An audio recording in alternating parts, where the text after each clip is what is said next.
بیماریاں تو آتی ہی آتی ہیں، شفا کا شرعی پیکج کیا ہے؟ کون کون سی چیزیں اللہ نے شفا بنائی ہیں، کیسے ان کو استعمال کیا جا سکتا ہے؟ چھوٹی اور بڑی بیماری جو ہے اس سے انسان کیسے اپنے آپ کو بچا سکتا ہے؟ سب سے پہلے یہ بات یاد رکھیے، جب تک یہ بات یاد نہ رہی، جب تک یہ یقین نہ ہوا، سب کچھ سننے کے باوجود بھی فائدہ نہیں ہوگا۔ اللہ ذوالجلال کے مبارک ناموں میں سے ایک نام ہے الشافی۔ کیا نام ہے؟ شفا دینے والا کون ہے؟ یہ یقین کرنا بہت ضروری ہے۔ شفا ہے ہی اللہ کے ہاتھ میں۔ دنیا جہان کے پڑھے لکھے لوگ، ڈاکٹرز لوگ، جب تک ان کے ہاتھ میں بھی اللہ شفا نہیں رکھے گا، وہ کسی کو شفا دینے کے قابل یقین بنانا پڑے گا۔ اگر ڈاکٹر ہی شفا دیتے ہوتے تو کسی ڈاکٹر کو موت تو نہ آتی۔ بڑے اچھے اچھے اور نیک ڈاکٹر آج بھی موجود ہیں، اللہ ان کو سلامت رکھے، اور کتنے نیک ایسے تھے جو اللہ کے پاس چلے گئے، اللہ تعالیٰ ان کی کوششوں کو اور خدمات کو شرف قبولیت سے نوازے۔ دوسرا، یقین کیجئے ما من داء الا وقد انزل له دواء۔ رسول اکرم صلی اللہ علیہ وآلہ وسلم کا فرمان ہے، کوئی ایسی بیماری نہیں دنیا میں آئی جس کا اللہ نے علاج نہیں اتارا۔ یہ کس کی زبان سے الفاظ اللہ تعالیٰ نے بلوائے ہیں؟ جس جیسی زبان تو آج تک اللہ نے بنائی نہیں۔ جہاں پوری کائنات کی صداقت ختم ہوتی ہے، وہاں اس زبان سے نکلنے والی بات کی صداقت کا آغاز ہوتا ہے۔ تو کوئی ایسی بیماری نہیں ہے جس کا علاج نہیں اللہ نے اتارا۔ فرق کیا ہے؟ علمہ من علمہ وجہلہ من جہلہ۔ جو پہچان لیتا ہے کوشش کرتا ہے، جو نہیں کوشش کرتا جاہل رہتا ہے۔ جب بیماری کا پتہ نہیں اس کا علاج کیسے ہوگا؟ نباز بننا یہ ایک ذمہ داری، ڈائیگنوز کرنا یہ بھی ایک ذمہ داری۔ تداووا ولا تتداووا بحرام، تم علاج کروایا کرو لیکن حرام چیز سے علاج نہ کروایا کرو۔ تیسرا اصول، اس لیے اس پیکج کو سمجھنے سے پہلے یقین کی بنیاد رکھ کے سمجھنا چاہیے، اللہ نے شفا حرام میں نہیں رکھی۔ میں پھر اس کلمے کو دہراؤں گا، یہ یقین کر لیجئے کہ اللہ نے حرام میں شفا نہیں رکھی۔ شفا دینے والا میرا مالک شافی ہے، الشافی۔ کوئی دنیا میں بیماری نہیں ہے جس کا اللہ نے علاج نہیں اتارا، بس کوشش کی ضرورت ہے۔ تیسرا، ان اللہ لم یجعل شفاءکم فیما حرم علیکم۔ اللہ تعالیٰ نے جس چیز کو حرام کہہ دیا ہے اس میں شفا نہیں رکھی۔ بعض لوگوں کے نظریات ہیں نا، جو کیا کریں، اب بیماری ہے تو شفا تو چاہیے۔ اچھا جی، فلاں نے کہا ہے کہ خرگوش ذبح کرو یا الو ذبح کرو، اب پتہ نہیں الو کیسے حلال ہو گیا، تو بہتا خون جو ہے نا وہ اس کے سر پہ لگاؤ اور اس کو اتنا ایک گھونٹ پلا دو، والعیاذ باللہ۔ جس کی نص صریح ہے قرآن میں، او دمن مسفوحا، حرام ہے مردار، حرام ہے خنزیر، حرام ہے بہتا ہوا خون۔ اور جو غیر اللہ کے نام پہ خاص کر دیا جائے حرام ہے۔ ان چار چیزوں کے بارے میں تو اللہ نے قرآن میں دیکھے بار بار کہا ہے کہ یہ حرام ہے، اور ایک بندہ یہ کہے جی بس ڈاکٹر صاحب نے کہا ہے کہ بہتا ہوا خون اس کو ایک گھونٹ پلا دو تو یہ بندہ ٹھیک ہو جائے گا، نہیں۔ ان اللہ لم یجعل شفاء فیما حرم علیکم۔ اللہ تعالیٰ نے جو چیز حرام قرار دے دی اس میں شفا نہیں رکھی۔ بعض لوگوں کا یہ بھی ہوتا ہے، بس جی فلاں تو کام کرتے ہیں نا، ٹرک چلاتے ہیں تو نشہ کرتے ہیں، ایڈکشن پہ لگے ہوئے ہیں، تو یہ نہ کرے تو وہ تو بیمار ہو جائیں، غلط کہتے ہیں۔ رسول اکرم صلی اللہ علیہ وسلم کے صحابہ ان کے زمانے میں بھی ایک شخص نے آگے کہا تھا کہ ہم لوگ کام کرنے والے ہیں تو شراب اس لیے فلاں چیز کی بنا کے پیتے ہیں کہ صحت بحال رہتی ہے۔ کہا نہیں، اس میں شفا نہیں، یہ خود بیماری ہے، یہ خود بیماری ہے۔ اور آپ نے ایک نہیں 10 باتیں سمجھائیں۔ فرمایا یہ خمر جو ہے، الخمر ما خامر العقل، خمر اس کو کہتے جس سے عقل نکارہ ہو جائے۔ ہر نشہ آور چیز حرام ہے، اور خمر نشہ جو ہے یہ ام الخبائث ہے، خباثتوں کی ماں ہے، ام الفواحش ہے، فحاشی عریانی کی جڑ ہے۔ یہ کیسے ہو سکتا ہے کہ ایک چیز کو اللہ ذوالجلال حرام کہیں، لعنت بھیجیں؟ فرمایا لعن اللہ الخمر وشاربها وساقيها وعاصرها ومعتصرها۔ شراب پہ بھی لعنت ہے، پینے والے پر بھی، پلانے والے پر بھی، بنانے والے پر بھی، بیچنے والے پر بھی، خریدنے والے پر بھی، بازار تک لانے والے پر بھی۔ اتنی مرتبہ 8 سے 10 مرتبہ جس چیز پہ لعنت کی جائے پھر اس میں شفا رکھی جائے؟ عقل مانتی نہیں ہے۔ تو شفا کے اس پیکج کو سمجھنے کے لیے ان 3 چیزوں کا یقین جب تک نہیں ہوگا اس وقت تک میرے بھائی کام نہیں بنے گا۔ اپنے دل سے یقین کرو کہ شفا دینے والا کون ہے، هو الشافی۔ شفا دینا یہ صرف اسی کا ہی کام ہے، کیونکہ اس کا اسم مبارک ہے الشافی۔ یہ صرف اسی کی ہے، دنیا کی کوئی طاقت شفا نہیں دے سکتی۔ یہی وجہ ہے 1 سے 10 ڈاکٹر جمع ہوتے ہیں، جب سانس ختم ہو گئے ایک سانس نہیں دلوا سکتے۔ اور بعض لوگوں کا یہ شبہ بھی زائل ہونا چاہیے، ڈاکٹر کہتے ہیں کہ وینٹیلیٹر اتار دیں گے تو فوت ہو جائے گا، وینٹیلیٹر پہ ہے تو زندہ ہے۔ اگر ایسے کہتے ہیں ہمارے لیے تو محترم ہیں وہ ڈاکٹر، لیکن وہ جھوٹ کہتے ہیں۔ اس کا مطلب یہ ہے کہ آپ کے وینٹیلیٹر نے اس کی جان بچائی ہے؟ یعنی آپ کیا سمجھانا چاہ رہے ہیں کہ وینٹیلیٹر اتارنے سے اس کی روح جو ہے وہ چلی جائے گی؟ آپ نے پکڑ کے رکھی ہوئی ہے، اس وقت تک وہ سانس باقی ہے جب تک تیرے اور میرے رب کا فیصلہ ہے۔ اس لیے یہ کہنا کہ اس کو یہ اتار دیں گے تو فوت ہو جائے گا، تو ہم نے اس کو رکھا ہوا ہے، یہ بالکل غلط نظریہ ہے اور شریعت کے تمام اصولوں کے مخالف ہے۔ یہ رسول اکرم صلی اللہ علیہ وآلہ وسلم نے بیماریوں کے علاج کے بارے میں جو پہلا علاج بتایا ہے، جو اتنا آسان ہے کاش میں اور آپ اختیار کر لیں، وہ ہے قرآن مجید کی تلاوت۔ وَنُنَزِّلُ مِنَ الْقُرْآنِ مَا هُوَ شِفَاءٌ وَرَحْمَةٌ لِّلْمُؤْمِنِينَ وَلَا يَزِيدُ الظَّالِمِينَ إِلَّا خَسَارًا۔ ہم نے قرآن کو شفا بنا کے اتارا اور مومنوں کے لیے رحمت بنا کے اتارا ہے۔ شفا کیسی؟ جب یقین ہوگا نا تو پھر اللہ نے دنیا جہان کی بیماریوں کی شفا اس میں رکھی ہے۔ اور دوسری جگہ ایک اور لفظ اللہ تعالیٰ نے استعمال فرمایا ہے، وَشِفَاءٌ لِّمَا فِي الصُّدُورِ وَهُدًى وَرَحْمَةٌ لِّلْمُؤْمِنِينَ۔ اللہ نے شفاء لما فی الصدور، سینوں کے روگ جو ہے نا، دل کے مسائل جو ہے نا، یہ اللہ نے حل کرنے تو قرآن کے ذریعے۔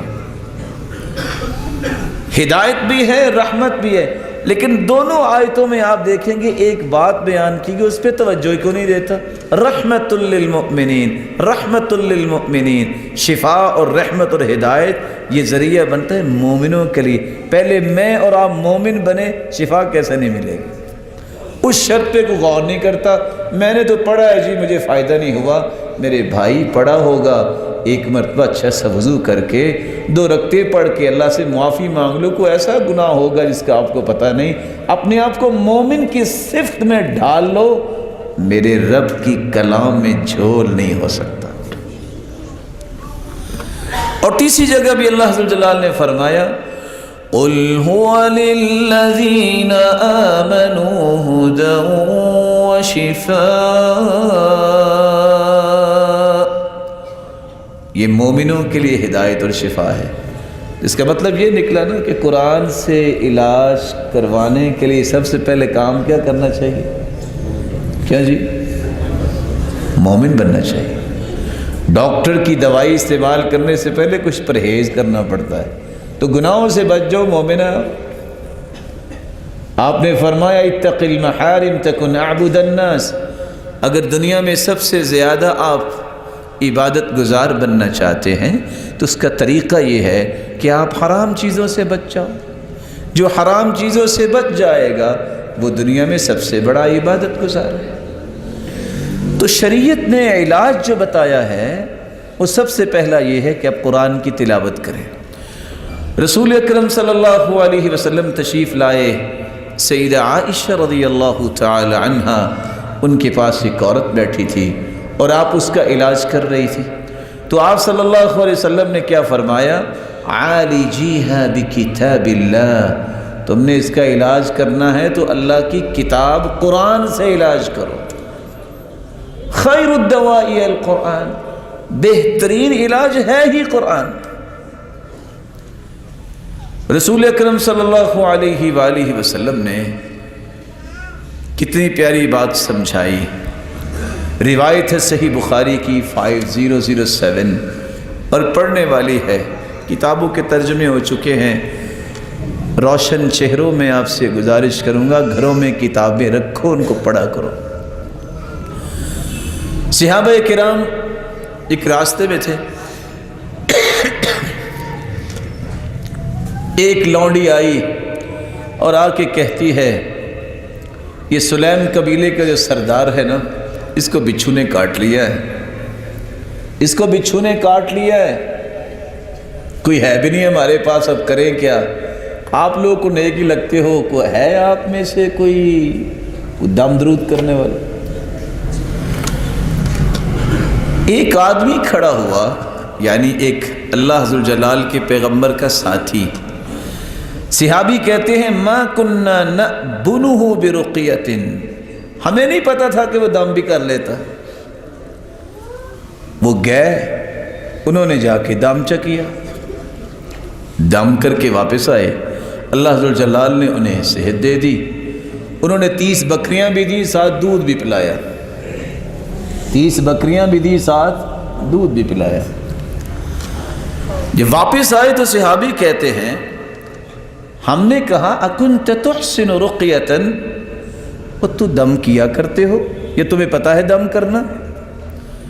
قال لا، نہیں میں دم تو نہیں کیا کرتا، ما رقیت الا بام الکتاب، میں نے سورۃ الفاتحہ پڑھی ہے اور اس کو پھونک مار دی۔ کہا اچھا اب اللہ کے رسول صلی اللہ علیہ وسلم سے پوچھیں گے پھر کوئی اگلا قدم اٹھائیں گے۔ مدینہ واپس آئے، اللہ کے رسول کے پاس پہنچے، سارا قصہ بتایا تو آپ نے فرمایا وَمَا يُدْرِيهِ أَنَّهَا رُقْيَةٌ، اس کو کیسے پتہ چل گیا کہ اس کو اللہ عز و جلال نے دم بنایا ہے کہ اس کے ساتھ دم کرنے سے شفا ملتی ہے؟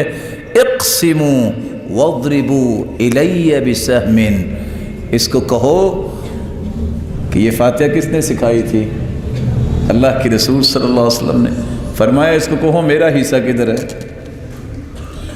فاتحہ سورت سے اگر بچھو کا ڈسا ہوا ٹھیک ہو سکتا ہے تو میرے بھائی سوچنے والی بات یہ ہے کہ یہ قرآن میرے اور آپ کے لیے شفا کیوں نہیں بن سکتا؟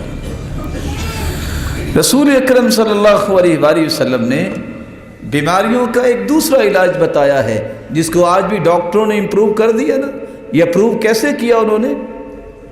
اچھا جی آپ بار بار جو ہے وہ چہرے کو دھوئیں، شریعت کہتی ہے اگر روحانی، جسمانی، نفسیاتی، وہمی اس طرح کی بیماریوں سے بچنا ہے تو 5 قسم کی پاکیزگیاں اور طہارتیں آپ اختیار کریں۔ سب سے پہلی پاکیزگی اور طہارت تمہیں کیا حاصل کرنی چاہیے؟ وہم آتے ہیں دل میں، حسد اور بغض اور شیطانی وساوس جو ہے وہ ڈیرے جماتے ہیں دل میں۔ اپنے دل کو پاک رکھا کرو۔ کس سے؟ حسد اور بغض سے۔ اللہ اور اس کے پیغمبر، اس کے صحابہ، اس کے قرآن پہ شک نہ کرو، تشکیک نکالو دل سے۔ جب صحابہ کرام نے پوچھا کہ سب سے افضل کون ہے، آپ نے فرمایا هو التقی النقی الذي لا اسم فيه ولا بغی ولا غل ولا حسد۔ کائنات میں سب سے افضل مومن وہ ہے جو زبان کا سچا ہے، جس کے دل میں گناہ کے جذبات جگہ نہیں بناتے، جس کے دل میں کسی مسلمان کے بارے میں حسد نہیں ہے، جس کے دل میں مسلمانوں کے خلاف بغاوت نہیں ہے، وہ متقی پرہیزگار ہے۔ اس کے ہاتھ اٹھتے ہیں تو اپنے رب کے سامنے اٹھتے ہیں۔ یہ پاکیزگی آ جائے، وہم کیسے آئے گی؟ دل کی طہارت اور پاکیزگی۔ اور آپ صلی اللہ علیہ وسلم نے فرمایا طہروا افواہکم فإنہا طرق القرآن، اپنے منہ کو پاک صاف رکھا کرو، یہ قرآن کے راستے ہیں، قرآن پڑھنا ہوتا ہے۔ آپ صلی اللہ علیہ وسلم نے اس لیے فرمایا تھا کہ مسجد میں آنا چاہتا ہے تو کچا پیاز کھا کے نہ آئے اور لہسن استعمال کر کے نہ آئے، اگر کھانا بھی ہے فَلْيُمِتْهُمَا طَبْخًا، اس کو پکا کے کھائے۔ فرشتوں کو بھی دکھ اور تکلیف ہوتی ہے، تکلیف ہوتی ہے فرشتوں کو بھی، جس طرح آدم کی اولاد کو تکلیف ہوتی ہے۔ اپنے منہوں کو پاک صاف رکھا کرو۔ کیسے ابو ہریرہ رضی اللہ تعالیٰ عنہ کی عادت تھی، کھانے سے پہلے بھی مسواک، کھانے کے بعد بھی مسواک، جاگتے بھی تو مسواک اور سونے سے پہلے بھی مسواک۔ یہ اللہ کے رسول صلی اللہ علیہ وسلم نے سکھائے ہیں۔ تیسرا ادب، اللہ کے رسول نے جو پاکیزگی تیسری جگہ بھی بیان کی ہے، طہروا اجسادکم طہرکم اللہ، مسلمانوں اپنے جسموں کو ہی پاک صاف رکھا کرو، اللہ تمہیں ہر بیماری سے پاک صاف کر دے گا۔ کیوں اللہ تعالیٰ نے فطرت کی چیزوں میں بیان کیا؟ غسل البراجم، یہ جوڑ ہوتے ہیں نا، بس اوقات اس میں کچھ چیز رہ جاتی، فرمایا ان جوڑوں کو، ان کو اچھی طرح تم صاف کیا کرو جب تم وضو کرو، تاکہ کسی قسم کا کوئی وائرس رہے ہی نہ۔ آج اس کو وہ اپروو کر رہے ہیں جن کا ایمان قرآن پہ نہیں ہے، جن کا ایمان حدیث پہ نہیں ہے، لیکن یہ باتیں محمد مصطفیٰ نے 1400 سال پہلے بیان کر دی۔ طہروا ساحاتکم فإن أنتن الساحات ساحات اليہود، اپنے گھروں کے صحنوں کو صاف ستھرا رکھا کرو، کیونکہ سب سے سمیلی اور بدبودار جو گھر ہوتے ہیں وہ یہودیوں کے ہوتے ہیں۔ یہ اس وقت کی بات اللہ کے رسول فرما رہے۔ اب ذرا غور کیجئے کہ اس حدیث کی روشنی میں سمجھیں آج صفائی کا اہتمام کون کرتا ہے؟ یہ مسلمانوں کا شعار تھا۔ طہروا افنیتکم، اپنے ماحول کو صاف ستھرا رکھو۔ وائرس کہاں سے آتے ہیں؟ اللہ ذوالجلال ہر ایک کی حفاظت فرمائے۔ تو دوسرا علاج جو ہے وہ اللہ ذوالجلال نے اور اللہ کے پیارے پیغمبر نے بیماریوں کا یہ بیان کیا ہے کہ آپ 5 قسم کی پاکیزگیاں اختیار کر لیں۔ دل کی پاکیزگی، اپنے منہ کی پاکیزگی، اپنے لباس اور جسم کی پاکیزگی۔ میلا کچیلا لباس پہنا ہوا ایک شخص آ گیا اور بال بکھرے ہوئے ہیں، اللہ کے رسول نے 2 وہاں باتیں بیان کی، فرمایا الیس فی بیتہ ما یسکن رأسہ، اس کے گھر میں پانی بھی نہیں ہے کہ بال سیدھے کر لے، پانی بھی نہیں ہے کہ اپنے کپڑوں کو دھو لے، اللہ سے آگے کیا ہے؟ فإنما هو شیطان، یہ تو شیطان لگ رہا ہے، یہ تو شیطان لگ رہا ہے۔ جسم کی پاکیزگی، لباس کی پاکیزگی، جہاں آپ رہتے ہیں وہاں صفائی، اس کی پاکیزگی، اللہ ذوالجلال نے یہ علاج بتایا ہے۔ رسول اکرم صلی اللہ علیہ وسلم کے صحابی عبداللہ بن عباس جب بارش آتی تو لوڈی کو آواز دیتے میرا کوئی کپڑا ہے تو لے آؤ، وہ بھی بارش کے نیچے، یہ اللہ کی طرف سے ماء مبارکن، یہ مبارک پانی آیا ہے، اس میں بڑی برکتیں ہیں، یہ بھی اللہ نے اس میں بھی علاج رکھا ہے، بارش میں بھی علاج۔ کس طرح معاشرے کے اندر جب قحط سالی ہوتی ہے تو طرح طرح کے وائرس اور طرح طرح کی بیماریاں ہوتی ہیں، بارش آتی ہے اللہ تعالیٰ سب کچھ دھو دیتے ہیں۔ رسول اکرم صلی اللہ علیہ وآلہ وسلم نے تیسرا علاج یہ بتایا ہے کہ پانی جس کو آج ہم نعمت نہیں سمجھتے ضائع ہی کیے جاتے ہیں، وضو کرنے بیٹھیں تو غسل جتنا پانی استعمال ہو جاتا ہے۔ میرے پیارے بھائی، اللہ کا شکر کریں، ان لوگوں سے پوچھیں جن کے پاس پانی صاف نہیں ہے۔ آپ اتنی کو ٹونٹی کھولیں، آپ اتنی کو ٹیپ کھولیں کہ آپ نے وضو ہی کرنا ہے۔ جب آپ کو چیز دھو رہے ہیں تو اس کو بند کر دو، پھر پانی لے لو۔ یہ آداب ہیں اسلامی جو اللہ کے رسول صلی اللہ علیہ وسلم نے سکھائے ہیں۔ چیز کو ضائع نہیں کیا کرتے، اور نیک لوگ لکھا کرتے تھے جو کسی بیگانی چیز کو بے دریغ استعمال کرے وہ دنیا کا کوئی کام نہیں کر سکتا، وہ ہر وقت کرپشن میں رہے گا، کیونکہ اس کو اندازہ نہیں ہے کہ اس کی قیمت کتنی ہے۔ اور اللہ کے رسول صلی اللہ علیہ وسلم نے فرمایا تھا وَلَوْ كَانَ عَلَى نَهْرٍ جَارٍ، وقت بھی ضائع نہ کرے، پانی بھی ضائع نہ کرے، خواہ وہ چلتی نہر پہ بیٹھا ہے۔ رسول اللہ صلی اللہ علیہ وسلم نے تیسرا علاج بیان کیا ہے، الحمى من فیح جہنم فابردوها بالماء۔ صحیح بخاری کی روایت ہے 3090، بخار یہ جہنم کے جوش میں سے ہے، کسی کو بخار ہو جائے تو اس کو پانی سے ٹھنڈا کیا کرو۔ اور ایک دوسری روایت میں آتا ہے اللہ کے رسول صلی اللہ علیہ وسلم نے فرمایا زمزم کے پانی سے اسے غسل لو۔ چوتھا علاج جو رسول اللہ صلی اللہ علیہ وسلم نے امت کو سمجھایا ہے، دم کرو۔ آج 101 بیماریاں جو ہے وہ نظر بد سے، حسد سے، جادو سے اور طرح طرح کی چیزوں سے آ جاتی ہیں، آپ اس کو دم کرو۔ حسن و حسین اللہ کے رسول کے پھول، جنت کے شہزادے رضی اللہ عنہما و ارضاہما، دونوں بیمار پڑے ہیں۔ جبریل امین کا نزول ہوا، پوچھا اللہ کے رسول آج آپ پریشان لگ رہے ہیں، کہا دونوں حسن و حسین بیمار ہے، کہا مجھے اللہ نے بھیجا اس لیے ہے ان کو دم کیجئے جو ابراہیم علیہ السلام اسحاق اور اسماعیل کو دم کیا کرتے تھے۔ وہ دم یہ ہے اعیذکما بکلمات اللہ التامہ من کل شیطان وہام ومن کل عین لام۔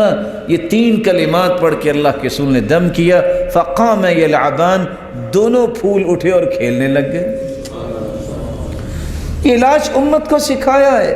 اور آپ نے ابھی حدیث جو صحیح بخاری کی سنی ہے، صحابی کہتے ہیں کہ ہم نہیں جانتے تھے کہ یہ دم کرتے ہیں۔ اس سے پوچھا آپ دم کرتے ہیں؟ کہا میں نے تو فاتحہ پڑھ کے جو ہے وہ دم کیا ہے۔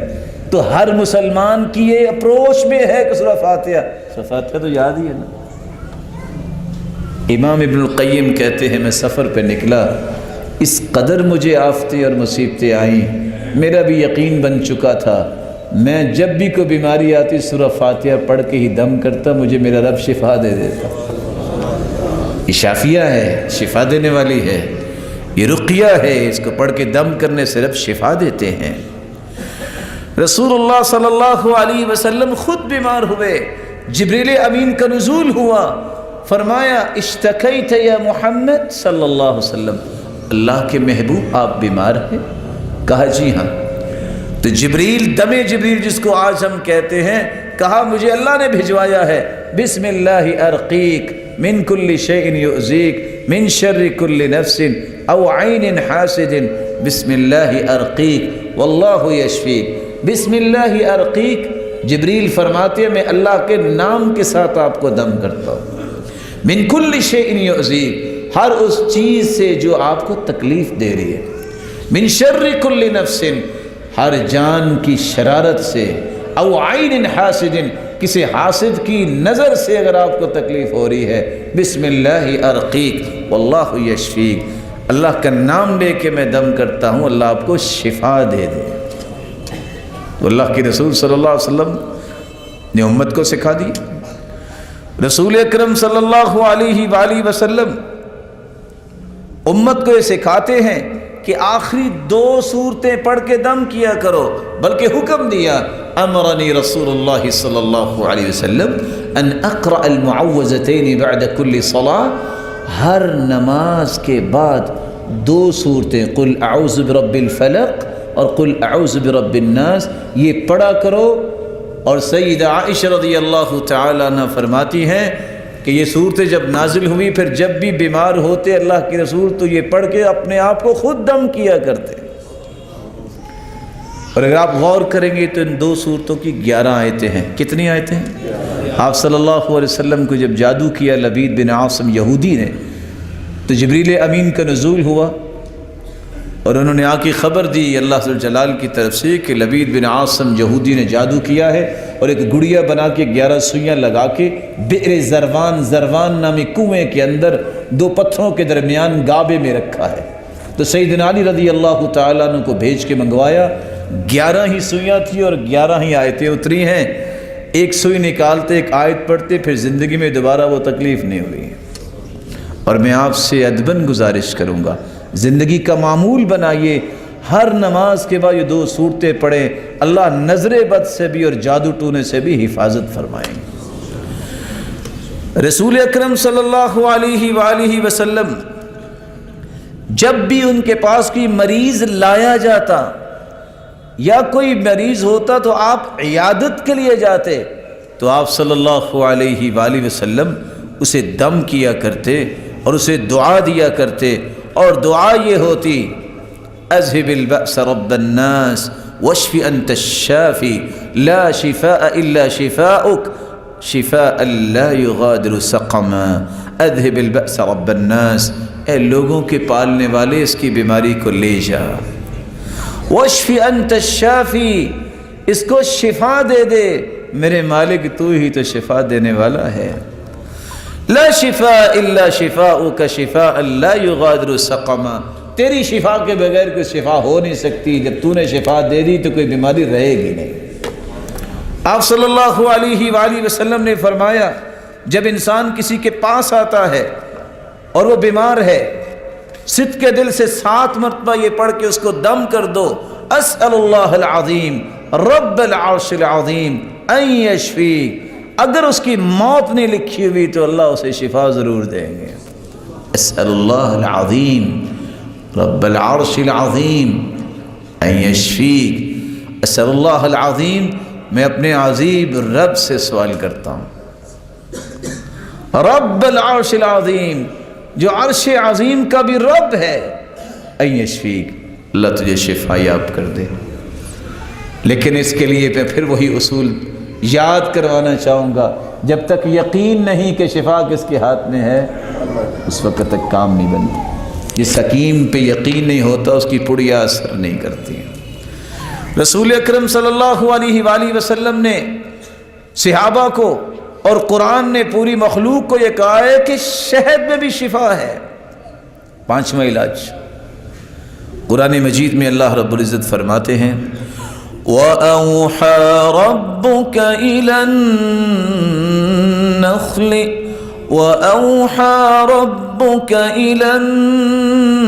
النَّخْلِ أَنِ اتَّخِذِي مِنَ الْجِبَالِ بُيُوتًا وَمِنَ الشَّجَرِ وَمِمَّا يَعْرِشُونَ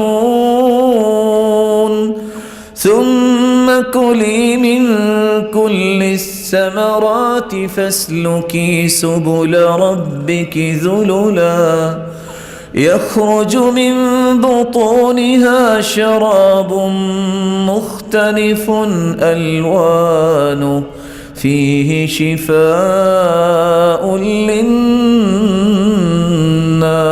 للناس إن في ذلك لآية لقوم يتفكرون۔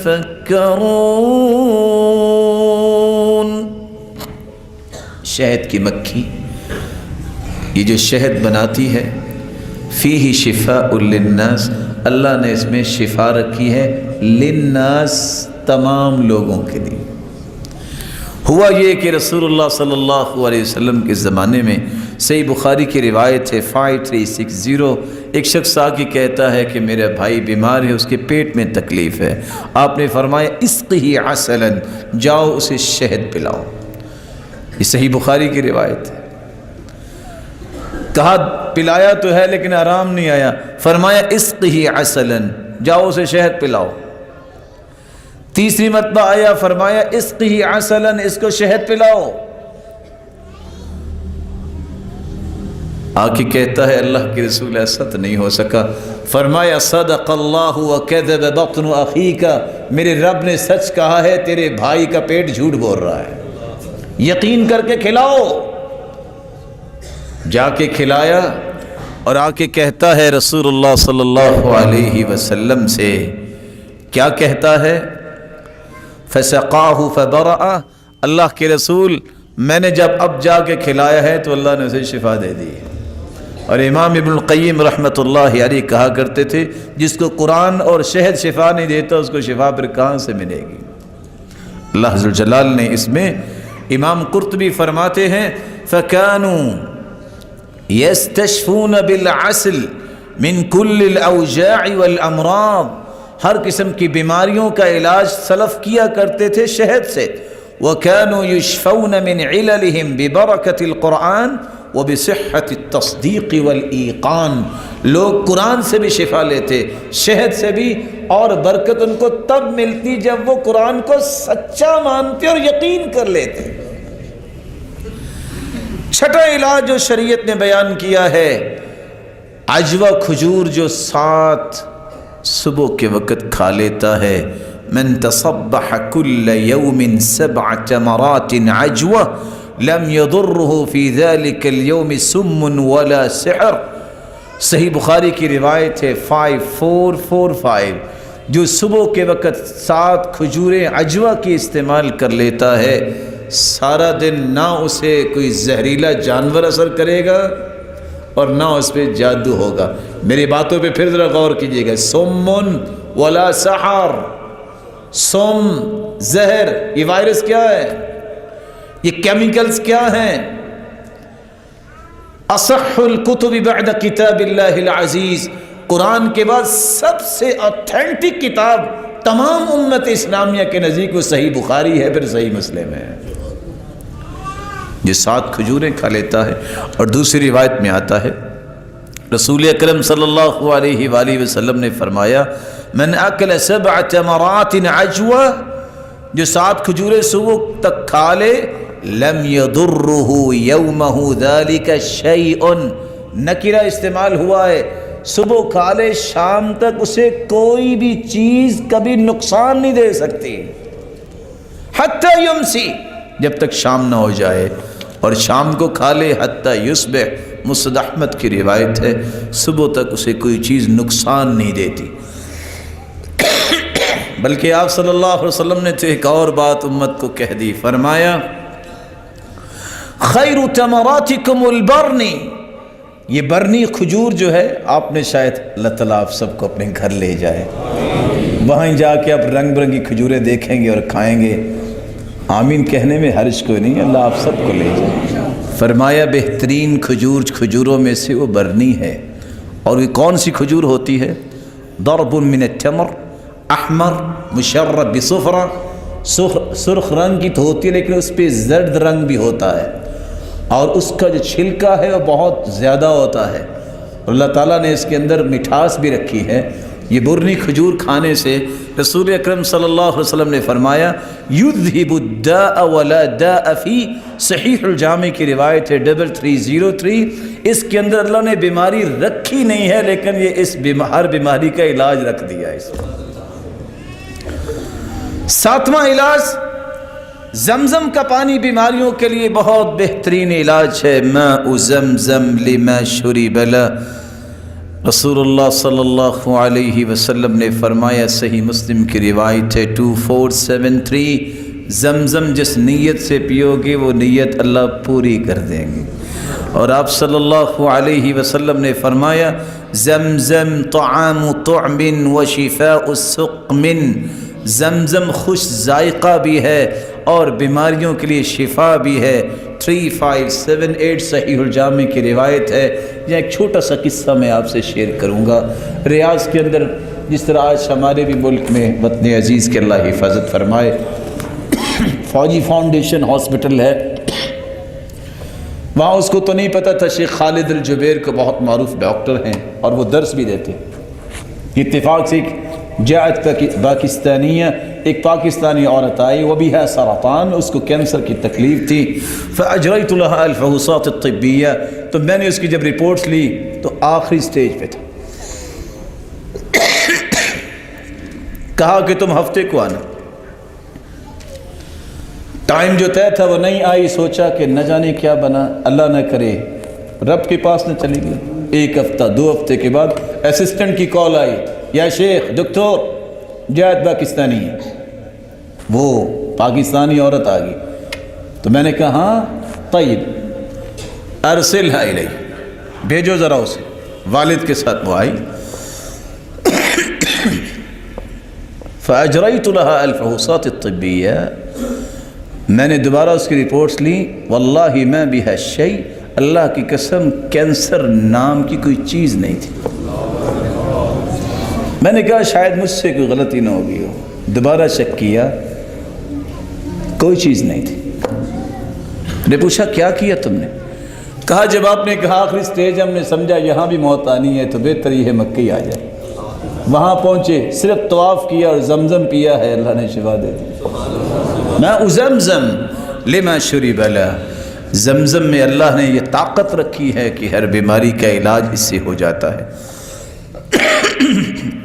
رسول اللہ صلی اللہ علیہ وسلم نے فرمایا خیر ماء علی وجہ الارض ماء زمزم فیہ طعام من الطعم وشفاء من السقم، بہترین زمین میں دھرتی میں اگر پانی ہے تو زمزم کا ہے، اس میں شفا بھی ہے اور یہ خوش ذائقہ بھی ہے۔ فَأَبْرِدُوهَا بِمَاءِ زَمْزَم، جس کو بخار ہو اس کو زمزم سے غسل دلاؤ۔ رسول اللہ صلی اللہ علیہ وسلم نے فرمایا مَاءُ زَمْزَم لِمَا شُرِبَ لَهُ إِن شَرِبْتَهُ تَسْتَشْفِي بِهِ، پی لو تو شفا ملے گی۔ وَإِن شَرِبْتَهُ لِشِبْعِكَ أَشْبَعَكَ اللَّهُ، اگر کھانا نہیں مل سکا کہ حج میں بھیڑ بہت تھی، کھانا نہیں مل سکا اس لیے پی لو کہ کھانا بن جائے تو یہ کھانے سے بھی کفایت کروا دے گا۔ عبداللہ بن عباس فرماتے ہیں وَإِن شَرِبْتَهُ لِيَقْطَعَ ظَمَأَكَ، اگر اس لیے پینا چاہتے ہو کہ پیاس نہیں مٹ رہی تو یہ پی لو، پیاس بھی مٹ جائے گی۔ روایت صحیح ترغیب کی ہے۔ اللہ عز و جلال ہمیں شرعی علاجات کو پہچاننے کی توفیق دے، اسے اختیار کرنے کی توفیق دے۔ وآخر دعوانا